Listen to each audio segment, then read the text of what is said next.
Welcome back to the Metaphysics podcast, where we explore, the unseen forces that shape our lives.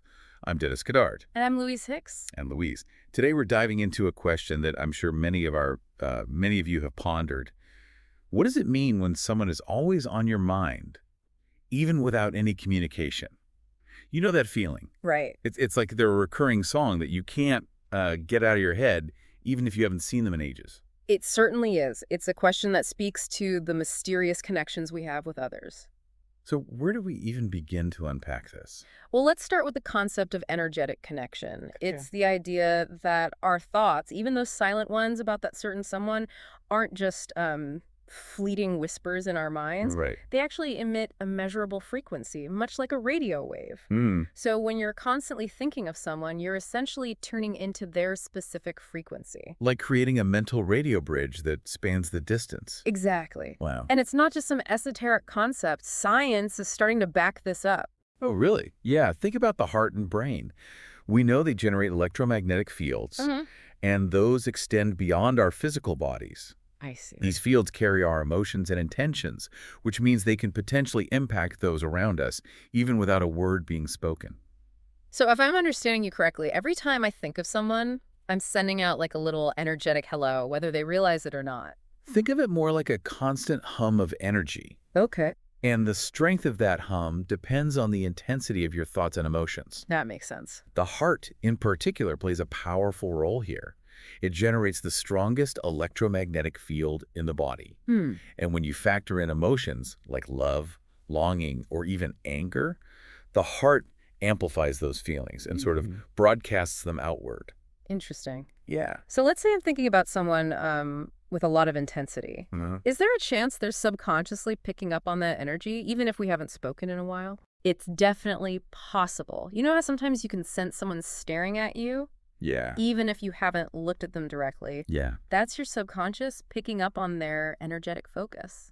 Wow, so this energetic exchange It's happening all the time. Yeah. Below the level of our conscious awareness. Yeah. And sometimes it manifests in those uncanny moments where you think of someone and they call you out of the blue, or you feel their presence strongly, even if they're miles away.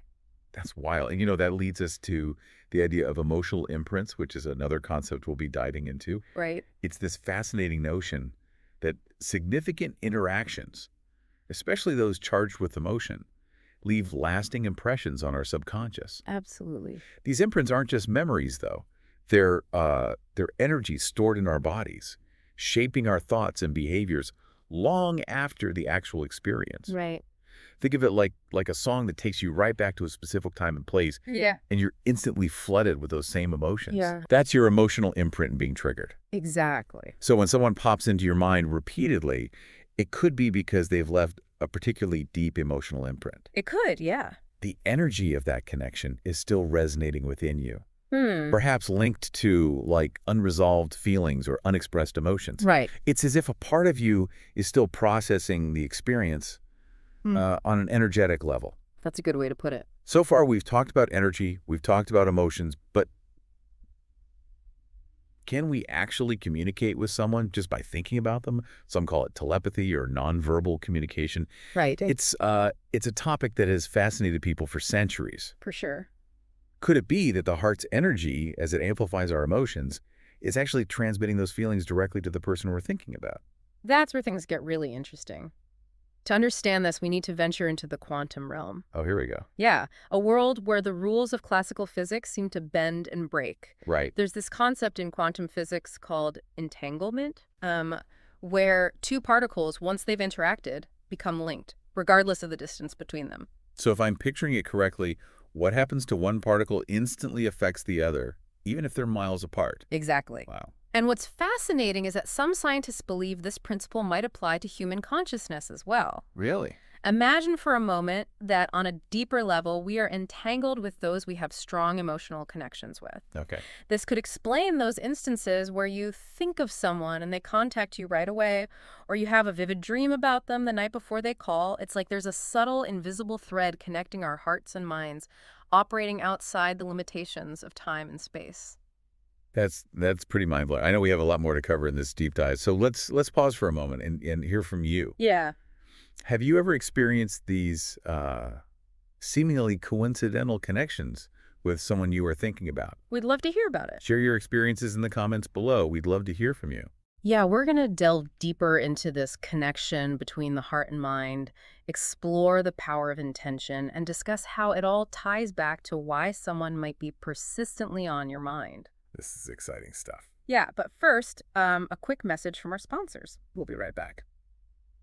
Welcome back to the Metaphysics Podcast, where we're exploring the fascinating question of why someone might be constantly on your mind, even without any direct communication. Before the break, we were discussing the possibility of quantum entanglement between human hearts and minds. The idea that our connections with others could operate on a level that transcends time and space. Now, let's delve into how this intertwines with the heart-mind connection. Okay. Our sources really emphasize the powerful partnership between these two aspects of ourselves. Yeah, it's like they're a dynamic duo, Right. each playing a crucial role in shaping our reality. Exactly. The heart encodes our emotions into these intricate energy patterns, and the brain then steps in, amplifying those patterns through thoughts and narratives. So it's like the heart sets the rhythm, and the mind creates the melody. That's a great analogy. Thanks. And when the heart and mind are in sync, working in a state of coherence, our intuition and ability to connect with others are heightened. So this means that if I'm constantly thinking about someone with a lot of emotional intensity, my heart-mind connection might be amplifying those feelings and broadcasting them outward. Potentially, yeah. Creating a feedback loop with the other person. Right. It's not just a one-way street. Okay. Your thoughts and emotions could be influencing them, and their energy could be influencing you in return. It's like a dance. It is, yeah. The heart leads with emotion. The mind follows with thought. And this synchronized energy shapes our reality and our connections. And it's a constant exchange. Right. We send out energy with our thoughts and emotions. They respond. And that energy comes back to us, reinforcing the connection. So the quality of the energy we're sending out, that matters, right? Absolutely. If my thoughts are filled with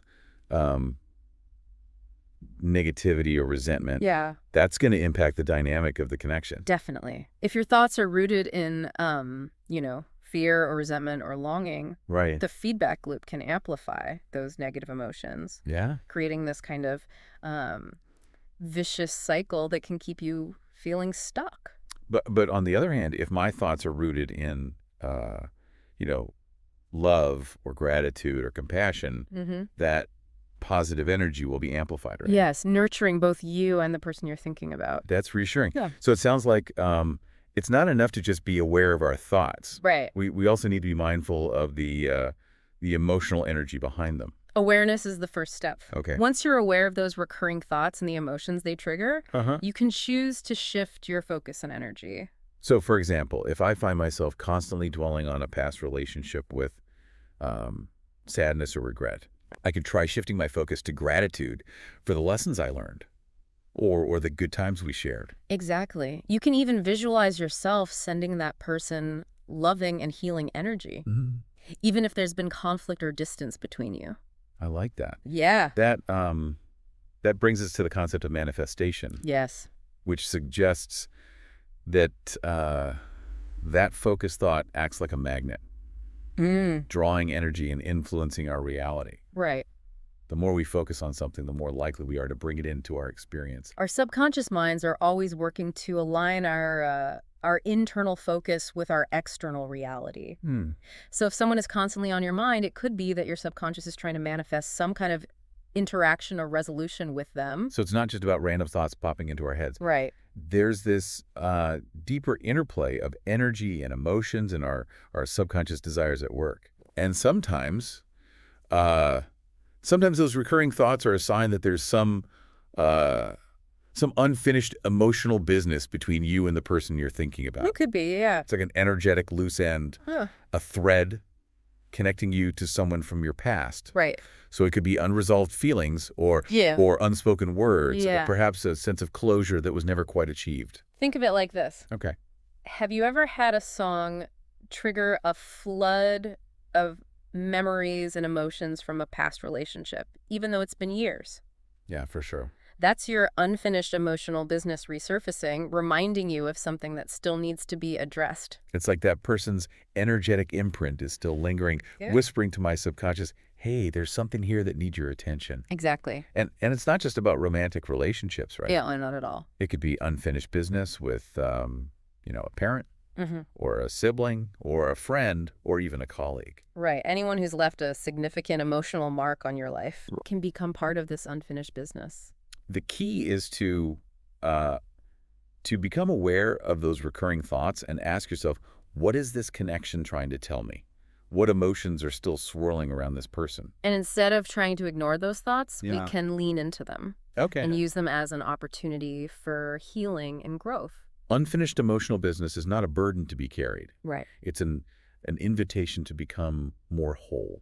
That's a beautiful way to look at it. It's a chance to process those unresolved emotions, find forgiveness, and ultimately release the energetic hold that person has on you. Our sources suggest practices like journaling or meditation Yeah. as ways to explore those deeper emotions and find resolution. Journaling allows you to pour your heart out onto paper, untangling those knotted emotions and gaining clarity. And meditation helps you quiet the mental chatter and create space for those feelings to surface and be acknowledged. So it's about creating a safe space within myself to process those emotions without judgment. Let them flow through you and eventually dissipate. And remember, unfinished business, once acknowledged and processed, can become a catalyst for transformation, Absolutely. It's like alchemy. turning those heavy, unresolved emotions into gold. Yeah, I love that. By releasing the past, we create space for new possibilities and deeper connections in the present. Exactly. Speaking of releasing the past,